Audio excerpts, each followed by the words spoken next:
ខ្ញុំជឿថាមានបងប្អូនខ្លះចូលខែ10ហ្នឹងលើក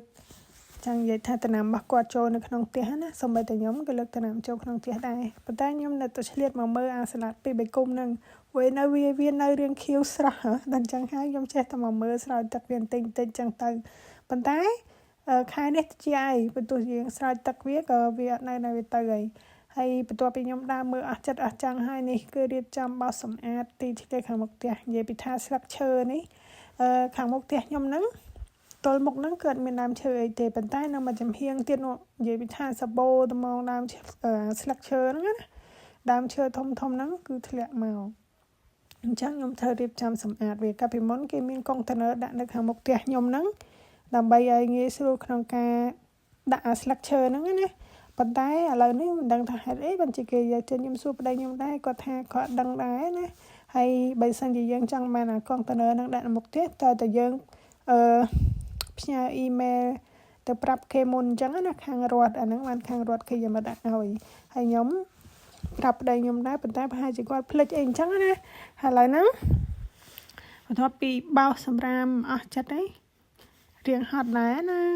នេះខ្ញុំឆ្ងល់ហ្មងឆ្ងល់អាដើមចង់និយាយថាដើមអីគេនេះដើមភ្លេចទេដើមខ្ញែហ្នឹងណាបងប្អូននិយាយពីថាខែត្រជាក់ហ្នឹងហើយនៅដុះទៀតនិយាយពីថាដុះល្អនោះល្អហើយខ្ញុំឆ្ងល់ហ្មងបើទោះជាខ្ញុំគោះទាំងរឹសហើយណាវានៅតែដុះកាន់តែច្រើនទៀតឆ្ងល់ហ្មងមិនដឹងធ្វើម៉េចបាទបងប្អូនមានវិធីអីដែលថាយើងធ្វើម៉េចកុំឲ្យវាដុះមកវិញទៀតទេណាអាខ្ញែហ្នឹងណានិយាយពីថាដុះបន្ទាប់ពីខ្ញុំសម្អាតអាគៀនហ្នឹងហើយនិយាយថាអត់បានអស់ទេបងប្អូនគាត់ថាសម្អាតត្រួសអញ្ចឹងណាព្រោះវារៀងអលឹមមកខ្ញុំមកបន្តការងាររបស់ខ្ញុំនៅខាងមុខផ្ទះនេះទៀតនិយាយទៅមកជួរនេះខ្ញុំត្រូវទៅសម្អាតខ្លួនឯងខាងរដ្ឋគេអត់មកសម្អាតឲ្យទេគេសម្អាតតែខាងចិញ្ចើមផ្លូវខាងមុខផ្ទះមិនតិចទេសោះប្រហែលគឺខ្ញុំជាអ្នកសម្អាតខ្លួនឯងអញ្ចឹងទៅហើយ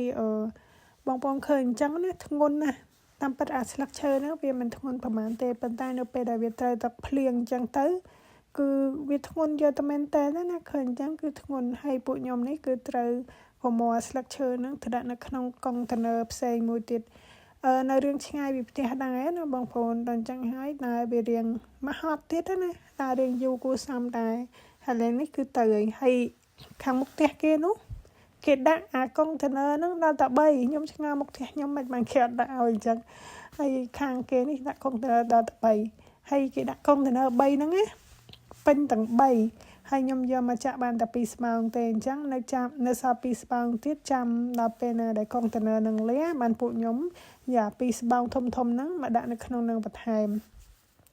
នេះដូចបងប្អូនឃើញនឹងអញ្ចឹងគឺចាក់បានតែ2ស្បោងទេនៅសល់2ស្បោងទៀត